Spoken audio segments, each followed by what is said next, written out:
Aspirants welcome to our YouTube channel knowledge hub में आपका एक बार फिर से स्वागत है। स्टूडेंट्स, नॉलेज हब की इस क्लास में हम जो क्लास करेंगे वो करेंगे हरियाणा सीईटी एग्जाम के लिए। सीईटी का मतलब क्या है? हरियाणा ग्रुप डी भी इसमें शामिल है, हरियाणा पुलिस भी इसमें शामिल है और सीईटी का जो मेंस का पेपर होगा वो भी इसके अंदर शामिल है। मेन जो परीक्षा होगी वो हरियाणा पुलिस की होगी, उसके बाद ग्रुप डी का होगा और उसके बाद सीईटी मेंस का एग्जाम होगा। उन सभी के लिए ये हम क्लास कर रहे हैं। ये क्लास रहेगी, हमारी मैराथन क्लास रहेगी हरियाणा जीके की, और इसमें हम इम्पोर्टेंट हरियाणा जीके के एमसीक्यू करेंगे। वो मोस्ट इम्पोर्टेंट जो या तो पहले आ चुके हैं, पहले एचएसएससी ने पूछ चुकी है, जो प्रीवियस ईयर्स जो बोलते हैं, वो क्वेश्चन भी इसके अंदर शामिल है। साथ के साथ जो आगे पेपर में आ सकते हैं, सारे के सारे हरियाणा जीके से संबंधित हैं। काफ़ी महत्वपूर्ण ये प्रश्न है जो आज की क्लास में हम करेंगे। साथ के साथ इस क्लास के पीडीएफ के लिए आपको डिस्क्रिप्शन बॉक्स में हमारा टेलीग्राम चैनल का लिंक मिलेगा, और टेलीग्राम चैनल का नाम मिलेगा नॉलेज हब 7900 करके। आप टेलीग्राम चैनल ज्वाइन करें, काफ़ी सारी पीडीएफ वहाँ पर मिलेगी, काफ़ी सारा स्टडी मटेरियल आपको वहाँ पर मिलेगा। एक बार आप जाओ, चैनल की हिस्ट्री में चेक करना, बहुत सारी पीडीएफ आपको वहाँ पर मिलेगी, और वर्ड फॉर्म में भी आपको काफ़ी सारे डॉक्यूमेंट्स, काफ़ी सारे स्टडी मटेरियल वहाँ पर आपको मिलने वाला है नॉलेज हब टेलीग्राम चैनल पर। तो चलिए आज की क्लास हम शुरू करते हैं, और हरियाणा सीईटी एग्जाम के लिए क्लास है। हरियाणा जीके के जितने भी महत्वपूर्ण प्रश्न बनते हैं वो हम करने वाले हैं। हर क्वेश्चन के ऑप्शन मिलेंगे, साथ के साथ आपका आंसर भी दिया जाएगा। तो आज की इस क्लास में शुरू करेंगे, और लगभग 60 क्वेश्चन इस क्लास में हम करेंगे जो हरियाणा जीके से संबंधित है। तो पहला प्रश्न है आज की क्लास का, किस व्यक्ति को हरियाणा की कुजपुरा जागीर का संस्थापक माना जाता है? ये प्रश्न एचएसएससी ने पहले पूछा था 2017-18 के आसपास। ठीक है, 2017-18 में ये प्रश्न एचएसएससी पूछ चुकी है। किस व्यक्ति को हरियाणा में कुंजपुरा जागीर का संस्थापक माना जाता है? मेत सिंह, गुरदीत सिंह, साहिब सिंह या निजाबत खान? तो कुंजपुरा जागीर का संस्थापक माना जाता है निजाबत खान को। ऑप्शन डी इसका आंसर हो जाएगा पहले प्रश्न का। और कब की बात है ये? 1729 की। 1729 में हरियाणा में कुंजपुरा जागीर की स्थापना करी थी। किसने करी थी? निजाबत खान ने। ऑप्शन डी इसका ये आंसर हो जाएगा पहले प्रश्न का। दूसरा प्रश्न है, हरियाणा के दक्षिण भाग में राज्य की मुख्य भौगोलिक विशेषता क्या है? भाई मान के चलो ये अपना हरियाणा है, तो ये नॉर्थ, साउथ, ईस्ट और वेस्ट। उत्तर में कौन सा है? जैसे पंचकुला हो गया, अंबाला हो गया। दक्षिण में रेवाड़ी, महेंद्रगढ़, मेवात, गुड़गांवा ये। तो अगर हरियाणा के उत्तर की बात करें, हरियाणा के ऊपर वाले हिस्से की बात, तो वहां पर तो है शिवालिक की पहाड़ियां। हरियाणा के उत्तर में क्या है? शिवालिक की पहाड़ियां। दक्षिण में क्या है? अरावली की पहाड़ियां। और इधर पश्चिम की बात करें इस साइड, तो इधर है गग्गर का मैदान। बीच में है, गग्गर का मैदान है इधर पूर्व और पश्चिम के बीच में। और अर्ध रेगिस्तान ये भी पश्चिम की साइड है, सिरसा फतेहाबाद की साइड अर्ध रेगिस्तान का भी है यहाँ पर। तो इसने मुख्य रूप से पूछा है कि हरियाणा का दक्षिण भाग, तो हरियाणा के दक्षिण भाग में तो है अरावली की पहाड़ियां, और अगर हरियाणा के उत्तर की बात करें तो उत्तर में है शिवालिक की पहाड़ियां। दोनों आपको याद रखना है, उत्तर में है शिवालिक की पहाड़ियां और दक्षिण की बात करें तो अरावली की पहाड़ियां। और इस प्रश्न ने हमसे पूछा कि हरियाणा के दक्षिण भाग में, तो दक्षिण भाग में क्या है? वो है अरावली की पहाड़ियां। हरियाणा के दक्षिण भाग में मुख्य विशेषता क्या है? यहाँ पर अरावली की पहाड़ियां हैं जिन पर अभी मुद्दा छिड़ा हुआ है। तो ऑप्शन डी इसका उत्तर हो जाएगा, अरावली की पहाड़ियां। अगला प्रश्न है, ताजेवाला बैराज किस नदी पर बना है? देखो, ताजेवाला हाथिनी कुंड बैराज इसको बोलते हैं। हाथिनी कुंड बैराज इसको कहा जाता है, ताजेवाला हाथिनी कुंड बैराज। और ये कहाँ पर है? ये यमुना नगर के अंदर है, और यहाँ से यमुना नदी हरियाणा में प्रवेश करती है। तो किस नदी पर बना हुआ है ये? यमुना नदी पर बना हुआ है। यमुना नगर डिस्ट्रिक्ट के अंदर बना हुआ है, और यहाँ से यमुना नदी हरियाणा में प्रवेश करती है। हाथिनी कुंड बैराज इसका नाम है, ताजेवाला हाथिनी कुंड बैराज इसको कहा जाता है। ये सारी बातें इससे संबंध में आपको ध्यान रखनी है, एक ही प्रश्न के संबंध में ये सारे महत्वपूर्ण तथ्य हैं। इस क्लास की PDF के लिए आप हमारा टेलीग्राम चैनल ज्वाइन कर लेना, नॉलेज हब 7900। लिंक इसका डिस्क्रिप्शन बॉक्स में आपको दिया गया है। आगे बढ़ते हैं प्रश्न नंबर 4। एशिया का सबसे बड़ा कपड़ा बाजार और वो है सौरी बाजार, सौरी मार्केट इसको बोलते हैं, ठीक है। और ये है रोहतक डिस्ट्रिक्ट के अंदर। थोक के कपड़े जो मिलते हैं, कई जगह सौरी ऐसे लिखा है, कई जगह ऐसे जैसे भी लिखा, शौरी याद रख लेना। शौरी मार्केट रोहतक डिस्ट्रिक्ट के अंदर सबसे बड़ा थोक कपड़ों का बाजार है ये।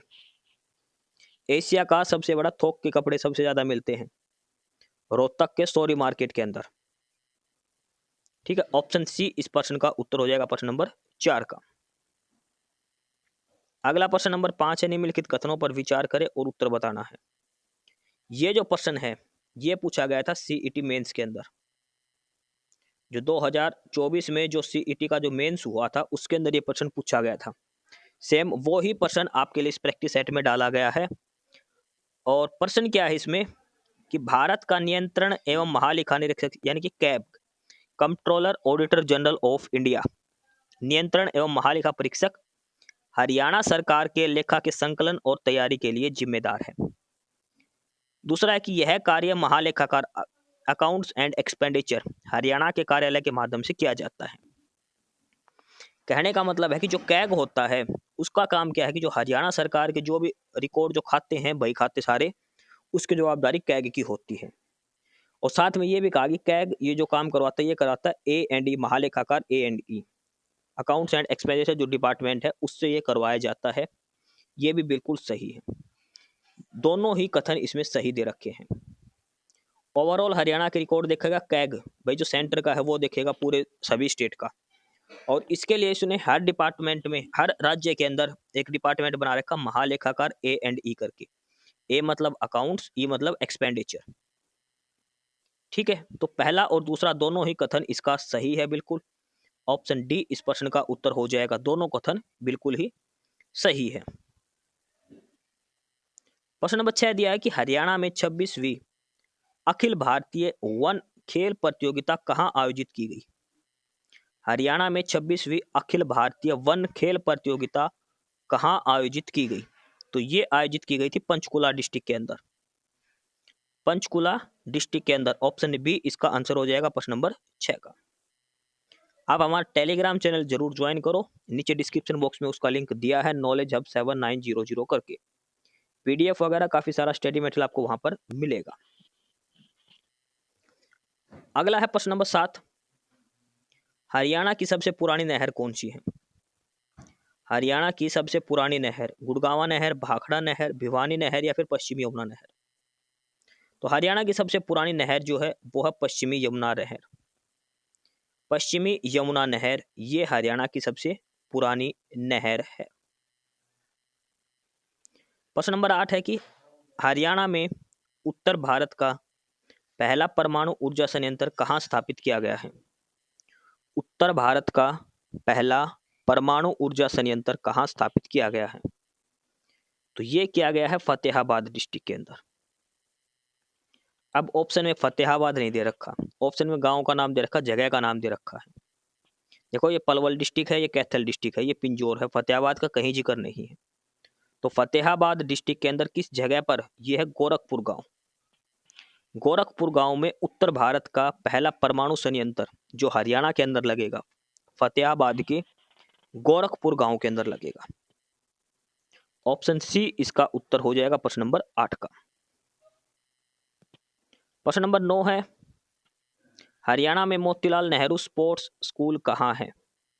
मोतीलाल नेहरू स्पोर्ट्स स्कूल, और यह है राय सोनीपत के अंदर, राय सोनीपत के अंदर। मोस्ट इंपोर्टेंट प्रश्न है ये, राय सोनीपत के अंदर। प्रश्न नंबर 10 देखो, यमुना नदी हरियाणा के किस जिले से प्रवेश करती है। ये प्रश्न पूछा गया था 2019 में। हरियाणा डी ग्रुप का जो पेपर हुआ था और हरियाणा कलरक का पेपर हुआ था 2018 में, दोनों में पूछा गया था ये।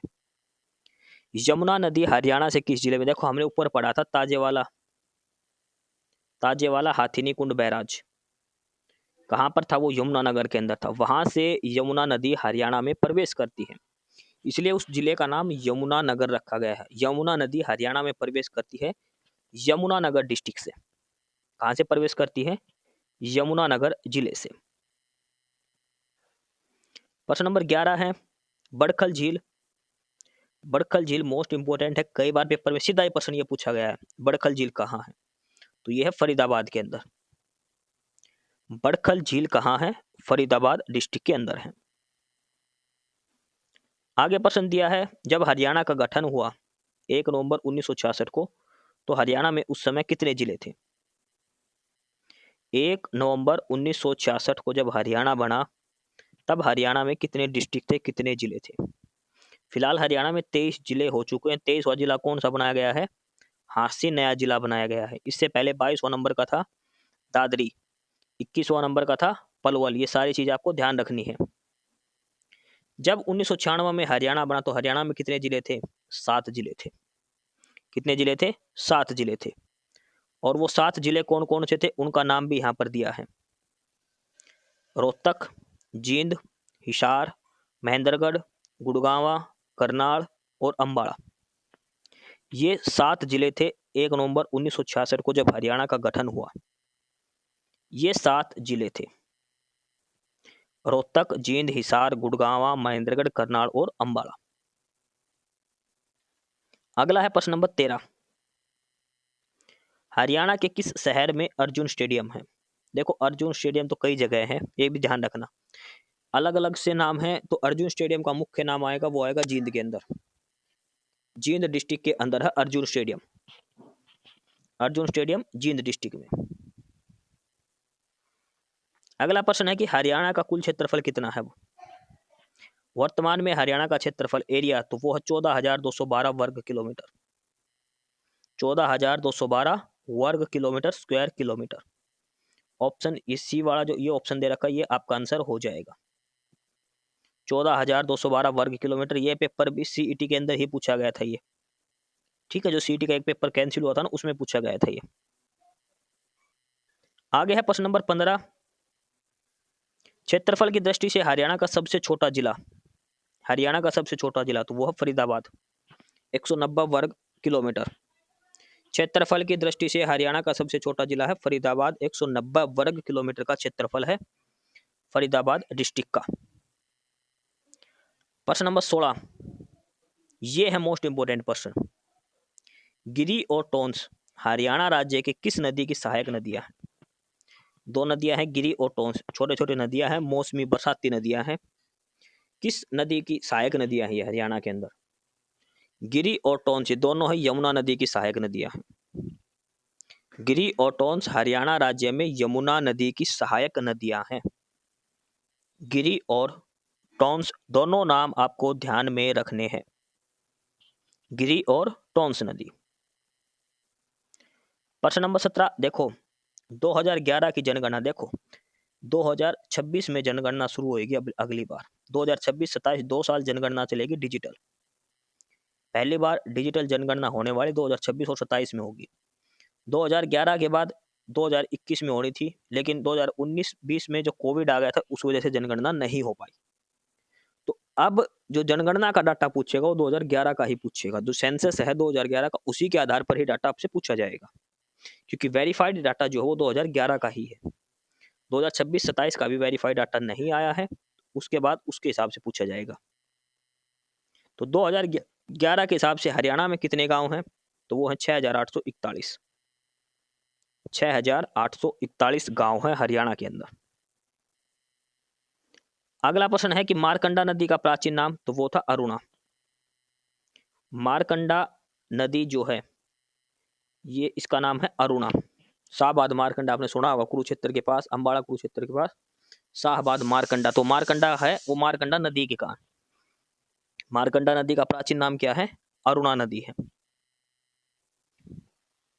आगे है प्रश्न नंबर 19 और इसमें है कि हरियाणा में महेंद्रगढ़ जिले का मुख्यालय कहाँ है?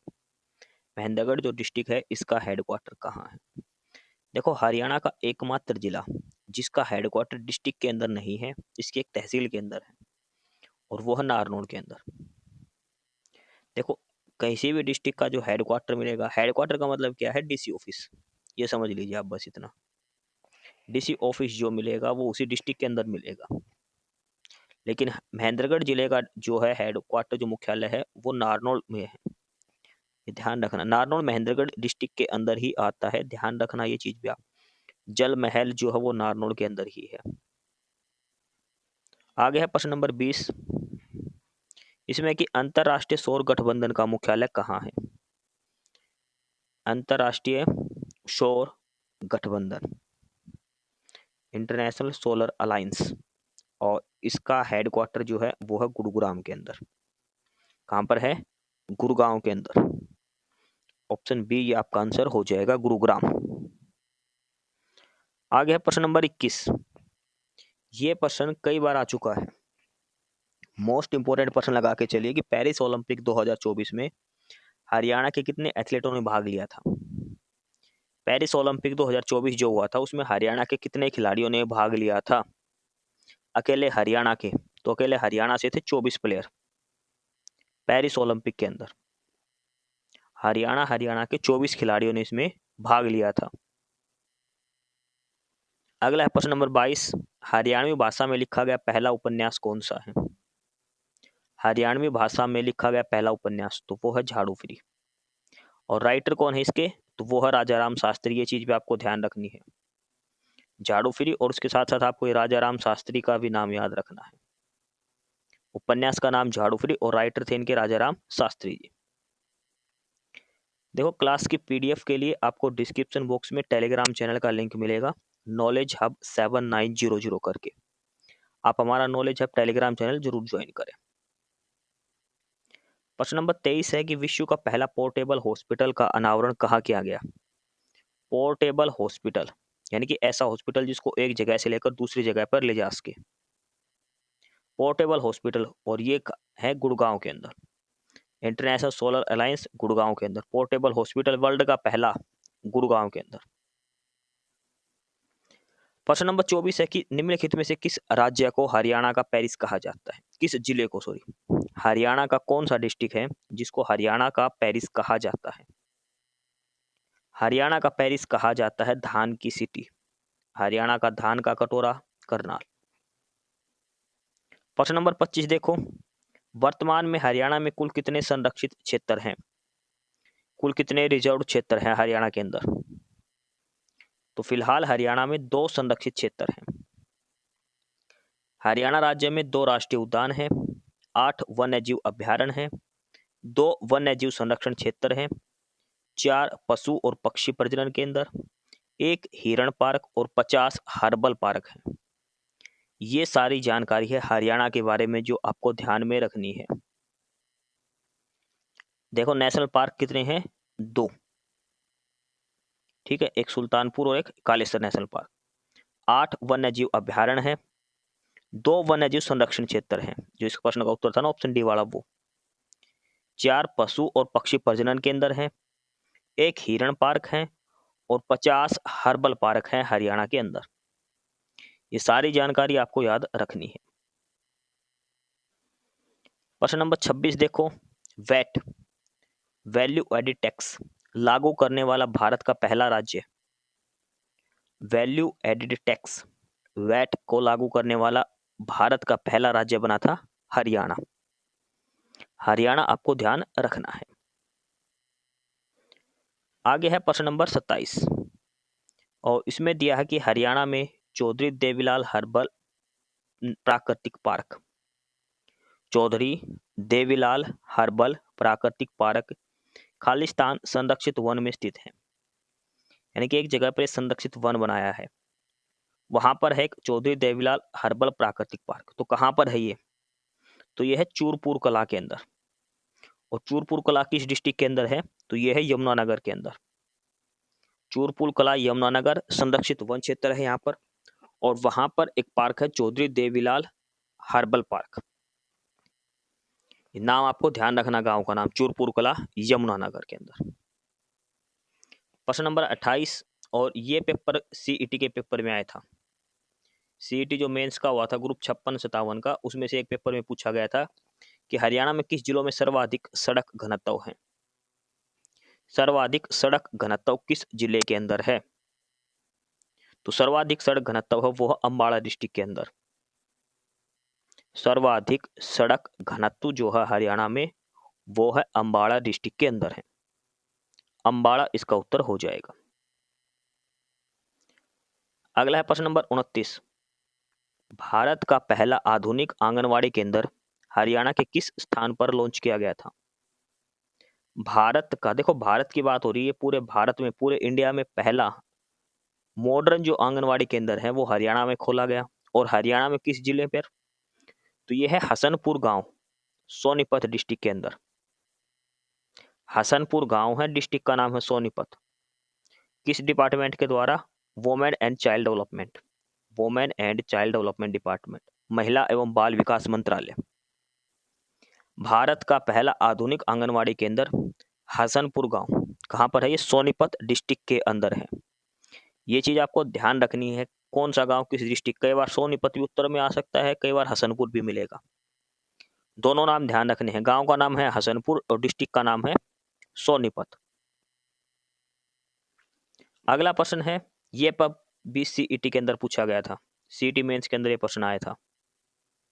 और प्रश्न क्या है इसमें? भारत का पहला एरो स्पोर्ट्स सेंटर हरियाणा के किस स्थान पर स्थापित किया गया? देखो भारत का पहला एरो स्पोर्ट्स सेंटर हरियाणा के अंदर स्थापित किया गया है। हरियाणा में कहाँ पर स्थापित किया गया? ये नारनौल। नारनौल वही है जो हमने ऊपर पढ़ा था, महेंद्रगढ़ का हेडक्वार्टर कहाँ पर है? नारनौल के अंदर। नारनौल, ये नारनौंद एक अलग है, जो अब हांसी में है ना, वो अलग है। ये नारनौल है, ये महेंद्रगढ़ डिस्ट्रिक्ट के अंदर है। भारत का पहला एरो स्पोर्ट्स सेंटर है हरियाणा के महेंद्रगढ़ डिस्ट्रिक्ट में, नारनौल के अंदर। अगला है प्रश्न, इस संरक्षित क्षेत्र में दिल्ली टीला पहाड़ी क्षेत्र के अंतिम जीवित अवशेष हैं। कौन सा संरक्षित क्षेत्र है जो दिल्ली टीला पहाड़ी के अंतिम जीवित अवशेष हैं? भिंडा, देखो दिल्ली के संबंधित है तो भिंडावास, नाहड़, देखो नाहड़ तो है कोसली के अंदर, रेवाड़ी डिस्ट्रिक्ट के अंदर। भिंडावास ये झज्जर के अंदर पड़ेगा। अबूब शहर ये सिरसा के अंदर है। तो दिल्ली से संबंधित कौन सा रह गया? तो ये रह गया असोला भट्टी। असोला भट्टी वन्य जीव अभ्यारण्य जो दिल्ली टीला पहाड़ी के अंतिम जीवित अवशेष हैं। आप इसमें से ये देख लो, इनमें से कौन सा ऐसा है जो दिल्ली में है या दिल्ली के पास है? तो ये है असोला भट्टी। ऑप्शन सी इसका उत्तर हो जाएगा, असोला भट्टी वन्य जीव अभ्यारण्य। अगला है प्रश्न नंबर 32।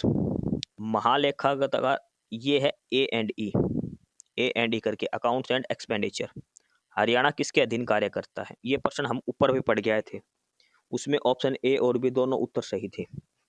ये काम करते हैं कैग के अंडर में। कैग होता है पूरे इंडिया का controller and auditor general of India, यानी कि भारत का नियंत्रण और महालेखा परीक्षक। इसके अंडर में काम करता है महालेखाकार ए एंड ई। ठीक है, पूरे हरियाणा का लेखा जो कैग देखता है, और इसने डिपार्टमेंट बना रखा है महालेखाकार ए एंड ई करके, अकाउंट एंड एक्सपेंडिचर करके, ये सारा खर्चा बात देखता है। तो ऑप्शन सी इसका उत्तर हो जाएगा, भारत के नियंत्रण एवं महालेखा परीक्षक। इंग्लिश में इसको कैग बोलते हैं, controller and auditor general of India. अगला है प्रश्न नंबर 32। प्रश्न नंबर 32 दिया है कि हरियाणा राज्य की मेरा बिल मेरा अधिकार योजना किससे संबंधित है? मेरा बिल मेरा अधिकार, और ये बनाया गया था जीएसटी के लिए। किसके लिए बनाया गया था? जीएसटी के लिए। जो भी आइटम आप लोगे जीएसटी लगेगा, उसका आपको बिल बनवाना है। ठीक है, फिर एक स्कीम चलाई थी लक्की ड्रॉ की, देखो जीएसटी, और यह योजना 1 जुलाई 2023 को उप मुख्यमंत्री दुष्यंत चौटाला के द्वारा लॉन्च की गई थी।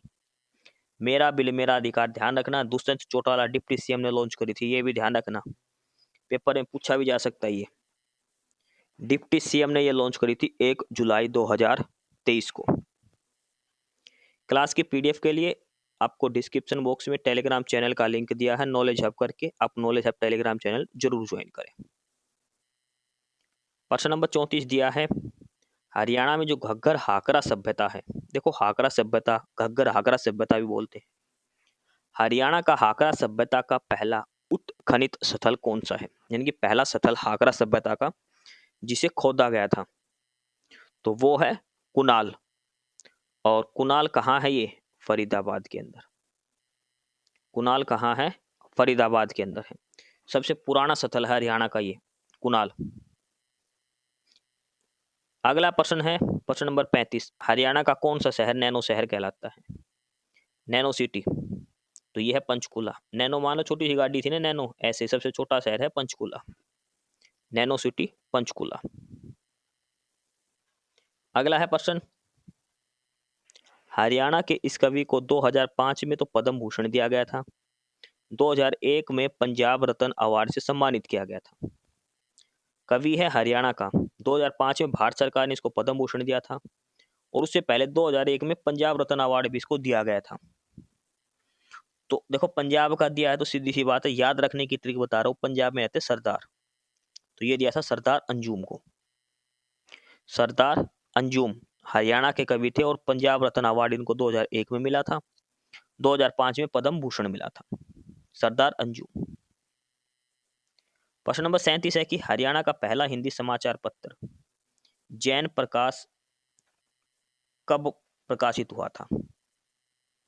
जैन प्रकाश।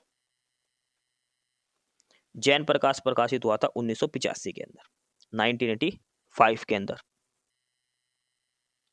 प्रश्न नंबर 38 है, किस कवि को हरियाणा का जॉन मिल्टन कहा जाता है? हरियाणा का जॉन मिल्टन, और ये कहा जाता है दयाचंद मायना को। ऑप्शन सी जो है इसका, दयाचंद मायना को हरियाणा का जॉन मिल्टन कहा जाता है। अगला प्रश्न है कि ये मोस्ट इंपोर्टेंट प्रश्न है, प्रश्न नंबर 39 जो है ये मोस्ट इंपोर्टेंट प्रश्न है। कौन सी हरियाणा की फसल विविधीकरण योजना है? फसल विविधीकरण का मतलब अलग अलग फसलें लगाने की योजना। तो ये स्कीम चलाई गई थी मुख्यतः भाई, जैसे धान की खेती है उसमें पानी ज्यादा लगता है तो उसकी जगह कोई दूसरी खेती लग करना, ये है फसल विविधीकरण, एक फसल की जगह दूसरी फसल करना। और इसका मेन काम था ये मेरा पानी मेरी विरासत के लिए, पानी बचाने की मुहिम से ये स्कीम चलाई गई थी सरकार की तरफ से। मेरा पानी मेरी विरासत योजना चलाई गई थी, फसल विविधीकरण योजना है ये, मेरा पानी मेरी विरासत योजना। अगला है प्रश्न, हरियाणा का निम्नलिखित में से कौन सा विभाग सकल राज्य घरेलू उत्पाद यानी कि GSDP, gross state domestic product का अनुमान तैयार करता है? जीएसडीपी। अर्थशास्त्र विभाग, उत्पादन शुल्क और कराधान विभाग, आर्थिक और सांख्यिकी मामलों का विभाग, तो ये काम करता है ये department of economics and statistical affairs, DESA जो बोलते हैं, पंचकुला में हेड ऑफिस है इसका। ठीक है, ये डिपार्टमेंट तैयार करता है जीएसडीपी यानी कि सकल राज्य घरेलू उत्पाद। जैसे भारत के मामले में होता है जीडीपी और राज्य के मामले में यहाँ पर एस लगाते हैं, एस मतलब स्टेट, राज्य के लिए जीएसडीपी। और ये काम करता है department of economic and statistical analysis, आर्थिक और सांख्यिक मामलों का विभाग, डीईएसए इसको बोलते हैं इंग्लिश में, और हेड ऑफिस इसका पंचकुला के अंदर है, प्लानिंग डिपार्टमेंट भी इसको कहा जाता है। ऑप्शन सी इसका आंसर हो जाएगा प्रश्न नंबर 40 का। आगे है प्रश्न नंबर 41, हरियाणा के सीही गांव में किस कवि का जन्म हुआ था? सीही गांव में, तो सीही गांव में हुआ था सूरदास जी का, सूरदास जी का जन्म हुआ था, वो सीही गांव के अंदर हुआ था। आगे है प्रश्न नंबर 42, निम्नलिखित में से कौन सा वन्य जीव अभ्यारण्य सिरसा जिले में है? सिरसा के अंदर कौन सा वन्य जीव अभ्यारण्य है? तो सिरसा के अंदर कौन सा वन्य जीव अभ्यारण्य है? वो है अबूब शहर। सिरसा के अंदर कौन सा है? अबूब शहर वन्य जीव अभ्यारण्य है जो सिरसा डिस्ट्रिक्ट के अंदर है। ऑप्शन ए करके जो दिया है, अबूब शहर वन्य जीव अभ्यारण्य सिरसा डिस्ट्रिक्ट में है। प्रश्न नंबर 43 है, 2011 की जनगणना के अनुसार हरियाणा के किस जिले में ग्रामीण जनसंख्या का प्रतिशत सबसे अधिक था? सबसे अधिक गांव की जनसंख्या, तो वो थी मेवात। सबसे कम लिटरेसी रेट यानी कि सबसे कम पढ़ा लिखा मेवात जिला। सबसे ज्यादा पढ़ा लिखा गुरुग्राम, ये पेपर में पूछा गया था। ठीक है, तो इसका आंसर क्या हो जाएगा? ग्रामीण जनसंख्या सबसे ज्यादा कहां पर है? मेवात के अंदर है। प्रश्न नंबर 44 है कि राजा नाहर सिंह के महल के आरंभिक भाग उसके पूर्वजों द्वारा बनवाया गया था। राजा नाहर सिंह, फरीदाबाद। देखो एक हमने मॉक करवाया था अभी, उसमें भी ये प्रश्न सेम पूछा गया था। इसका मतलब ये पेपर में पहले आ चुका है, HSSC ने प्रश्न पूछ चुका है पहले HSSC। तो प्रश्न है कि राजा नाहर सिंह का महल का जो आरंभिक भाग तो उनके किन पूर्वजों के द्वारा निर्माण करवाया गया था? तो वो था राव बलराम। राव बलराम, ऑप्शन बी उत्तर हो जाएगा।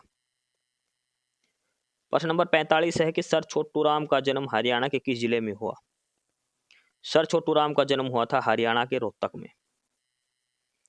हरियाणा के रोहतक के अंदर हुआ था सर छोटूराम का जन्म। प्रश्न नंबर 46 है कि बनवाली का प्रसिद्ध युद्ध खालिस्तान में गुलाब सिंह के नेतृत्व में किया गया था। ये पेपर में आ चुका है। बनवाली का युद्ध कब हुआ था? बनावली का, ये हुआ था 1835 के अंदर। किसके नेतृत्व में? गुलाब सिंह ने नेतृत्व किया था। बनवाली का जो युद्ध हुआ था 1835 में हुआ था और गुलाब सिंह ने उसका नेतृत्व किया था। ऑप्शन ए जो है वो इसका उत्तर हो जाएगा। अगला है कि हरियाणा का सबसे पुराना नागरिक हवाई अड्डा। सबसे पुराना नागरिक हवाई अड्डा तो वो है हिसार। अभी तक बना भी नहीं है ढंग से एयरपोर्ट, कागजों में चल रहा है ये। एक आधी जहाज खैर उड़ने लगी अब तो। सबसे पुराना नागरिक हवाई अड्डा और किसके नाम से है ये? महाराजा अग्रसेन के नाम से है, ध्यान रखना। महाराजा अग्रसेन जी के नाम से ये एयरपोर्ट बनाया गया है हिसार के अंदर। और जो चंडीगढ़ एयरपोर्ट है वो किसके नाम पर है? सरदार भगत सिंह के नाम से। ये चीज ध्यान रखना, दोनों ही एयरपोर्ट का नाम मोस्ट इंपोर्टेंट है हरियाणा जीके के हिसाब से। महाराजा अग्रसेन एयरपोर्ट हिसार। आगे है प्रश्न नंबर 48। हरियाणा की एक योजना है मुख्यमंत्री बागवानी बीमा योजना, MBBY, मुख्यमंत्री बागवानी बीमा योजना। किसानों को कौन सी फसल उगाने हेतु प्रोत्साहित करने के लिए लागू किया गया था? देखो मुख्यमंत्री बागवानी बीमा योजना, उसमें कहा था कि किसान क्या उगाओ? तुम बागवानी फसलें उगाओ। बागवानी फसलें उगाने के लिए प्रोत्साहित किया गया था, जैसे किन्नू वगैरह लगाना। ठीक है, ये सारी फसलें जो बाग के रूप में उगाई जाती है। बागवानी फसलों के लिए एक योजना शुरू करी थी, मुख्यमंत्री बागवानी बीमा योजना। ऑप्शन ए उत्तर हो जाएगा इसका। प्रश्न नंबर 49 है कि हरियाणा की है प्रसिद्ध हस्ती 1818 में राणिया विद्रोह का नेता था। 1818 में जो राणिया विद्रोह हुआ था तो उसका प्रमुख नेता कौन था? 1818 का राणिया विद्रोह तो वो था जोबित खान। जोबित खान। प्रश्न नंबर 50 है सड़क सुरक्षा के लिए उत्कृष्टता केंद्र किस संस्थान के सहयोग से हरियाणा में सड़क सुरक्षा परियोजना शुरू कर रहा है? रोड सेफ्टी के लिए जो उत्कृष्टता केंद्र बनाए जाएंगे तो किस इंस्टीट्यूट की सहायता से हरियाणा में सड़क सुरक्षा परियोजना शुरू कर रहा है? तो वो है IIT मद्रास। IIT मद्रास के सहयोग से। ऑप्शन ए उत्तर होगा इसका। प्रश्न नंबर 51, देखो ये भी मोस्ट इंपोर्टेंट प्रश्न है। प्रश्न नंबर 51 मोस्ट इंपोर्टेंट प्रश्न, इसको लगा के चलना। हरियाणा की इस नृत्य शैली का नाम एक आभूषण के नाम पर रखा गया है। एक डांस होता है हरियाणा के अंदर और उस डांस का नाम रखा गया है एक आभूषण, एक गहने के नाम पर, जो आभूषण पहनते हैं उसके नाम पर। तो वो है झूमर। झूमर एक आभूषण भी है और एक हरियाणा का एक डांस शैली भी है, डांस स्टाइल भी है ये हरियाणा के अंदर। झूमर डांस भी किया जाता है, झूमर एक आभूषण भी है। झूमर ऑप्शन बी उत्तर हो जाएगा। प्रश्न नंबर 52 है हरियाणा में प्राण वायु देवता पेंशन योजना के अनुसार एक पेड़ या पौधे के संरक्षण को कितनी पेंशन मिलती है? प्राण वायु देवता पेंशन योजना जो 75 या 70 साल से पुराने जो पौधे उनकी रखवाली के लिए तो 2750 रुपए प्रति वर्ष। ध्यान रखना साल में सिर्फ एक बार दिए जाते हैं, 2750 रुपए साल में सिर्फ एक बार ही ये मिलते हैं, ध्यान रखनिया। प्रश्न नंबर 53 देखो हरियाणा राज्य सहकारी कृषि और ग्रामीण विकास बैंक लिमिटेड की स्थापना कब की गई थी? HSCL HSCARDB, Haryana state cooperative agriculture and rural development bank. इसकी फुल फॉर्म याद रखना, पेपर में एक बार पूछी जा चुकी है full form. Haryana state cooperative agriculture and rural development bank, HSCARDB। Haryana राज्य सहकारी कृषि और ग्रामीण विकास बैंक। इसकी स्थापना सबसे पहले हुई थी, जब हरियाणा बना तो सबसे पहले ये भी बना था 1 नवंबर 1966 को ही। 1 नवंबर 1966 को ही HSCARDB, Haryana state cooperative agriculture and rural development bank की स्थापना भी तभी हुई थी जब हरियाणा बना था। प्रश्न नंबर 54 है, 2023 में गणतंत्रता दिवस समारोह की झांकी का थीम क्या था? 2023 में जो 26 जनवरी की जो हुई थी, तो उसमें हरियाणा की झांकी का क्या थीम था, किस विषय पर थी? तो वो थी अंतर्राष्ट्रीय गीता महोत्सव पर, अंतर्राष्ट्रीय गीता महोत्सव पर। और 2024 वाली थी मेरा परिवार मेरा पहचान, जो फैमिली आईडी है उसके ऊपर वाली जो थीम थी वो थी 2024 की। 2023 वाली थी अंतर्राष्ट्रीय गीता महोत्सव के ऊपर। ये सारी चीजें आपको ध्यान रखनी है। इस क्लास की पीडीएफ के लिए जो भी स्टडी मटेरियल है उसकी पीडीएफ के लिए आपको डिस्क्रिप्शन बॉक्स में टेलीग्राम चैनल का लिंक मिलेगा, और वो है नॉलेज हब 7900 करके। आप हमारा टेलीग्राम चैनल जरूर ज्वाइन करें, काफ़ी सारी पीडीएफ, काफ़ी सारा स्टडी मटेरियल आपको वहाँ पर मिलने वाला है। हैंड रिटन नोट्स वगैरह सारी चीज़ें आपको टेलीग्राम चैनल पर मिलेगी। तो ये आज की हरियाणा जीके की क्लास थी। मोस्टली क्वेश्चन वही हैं जो HSSC ने बार बार पूछे हैं। सारे के सारे प्रश्न हरियाणा जीके से संबंधित है, सारे हरियाणा जीके के प्रश्न है ये। लगभग जो प्रश्न है वो HSSC बार बार जो पूछती है वो क्वेश्चन इसके अंदर शामिल किए गए हैं। मोस्ट इंपोर्टेंट हरियाणा जीके के PYQ और MCQ क्वेश्चन हमने करवाए हैं। इस क्लास की पीडीएफ के लिए आपको डिस्क्रिप्शन बॉक्स में नॉलेज हब 7900 करके टेलीग्राम चैनल का लिंक दिया होगा। आप टेलीग्राम चैनल जरूर ज्वाइन करें, काफ़ी सारी पीडीएफ, काफ़ी सारा स्टडी मटेरियल आपको वहाँ पर मिलने वाला है। इस क्लास के अलावा हमने अलग से मॉक टेस्ट सीरीज चला रखी है, आप चैनल पर जाकर देखना यूट्यूब पर। हरियाणा CT एग्जाम के लिए आप वो टेस्ट सीरीज प्रैक्टिस सेट जरूर करें, आपकी एग्जाम की तैयारी का इससे अंदाजा रहेगा आपको। ठीक है, आज की क्लास में हमने 55 प्रश्न करे हैं डिटेल में सॉल्यूशन के साथ। कोई भी क्वेरी हो तो आप नीचे कमेंट बॉक्स में कमेंट करके पूछ सकते हैं। यूट्यूब पर भी नॉलेज हब को सब्सक्राइब करें, ठीक है, और टेलीग्राम चैनल भी, नॉलेज हब टेलीग्राम चैनल भी ज्वाइन करें। अगली क्लास में अगले टॉपिक पे मिलेंगे। एस्पिरेंट्स, यही था आज की इस वीडियो में आपके लिए, ठीक है। और बाकी अगर कुछ नहीं समझ में आया या कुछ पूछना हो या फिर किसी स्पेसिफिक टॉपिक पे पूछना हो, वीडियो बनवानी हो, तो आप कमेंट बॉक्स में कमेंट कर सकते हैं, ठीक है। बाकी आप हमारा चैनल नॉलेज हब को सब्सक्राइब जरूर करें, अपने फ्रेंड्स को रिकमेंड करें, और वीडियो को लाइक करें, शेयर करिए, जुड़े रहिए हमारे साथ। मिलते रहेंगे आपके साथ रोज़ रोज़ नए कंटेंट के साथ, नई अपडेट्स के साथ, ठीक है। और चैनल को शेयर जरूर करें अपने फ्रेंड्स के साथ। एक बार फिर से जो एस्पिरेंट्स, जो कैंडिडेट्स नए हैं, वो चैनल को सब्सक्राइब जरूर करें अपने चैनल नॉलेज हब, ठीक है। मिलते हैं नई अपडेट्स के साथ, तब तक के लिए बाय।